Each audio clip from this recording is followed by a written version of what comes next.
بالنسبة ان ازاي تخرج ايقونة الواي فاي بره في الاي او اس 18 الجديد. فانت زي ما انت شايف كده انا ممكن اعمل كده، فكده الواي فاي فصل. ممكن اعمل كده الواي فاي اشتغل تاني. طب انا عملت القصة دي ازاي؟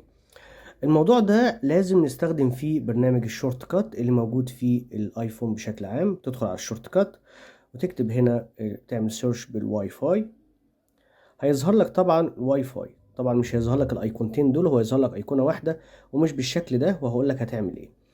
اول حاجه هتظهر الواي فاي 1 دي، هتدخل عليها بثلاث نقط وتعمل اوف او اون. يعني انت هنا لو دوست اوف كده انا اوف، كده انا اون.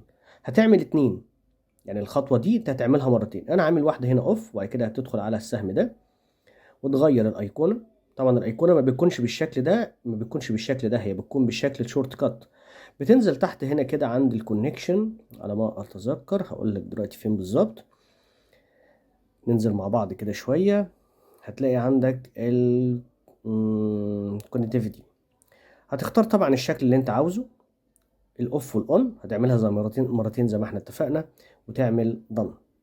هتبقى بالشكل ده معاك، واحده كده وواحده كده. طب احنا كده عملنا الشورت كات، احنا عايزين نطلعها بره، هنعمل ايه بقى؟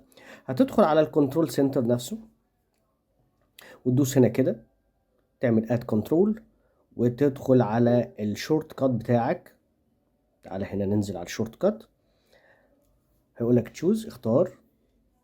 هتختار هنا بقى، هيظهر لك هنا شكل الواي فاي اللي انت اخترته. هتختارها مرتين، واول ما تختارها مرتين هتنزل عندك على الكنترول سنتر. وكده حضرتك الف مبروك عليك، موضوع ان الواي فاي بقى على الكنترول سنتر.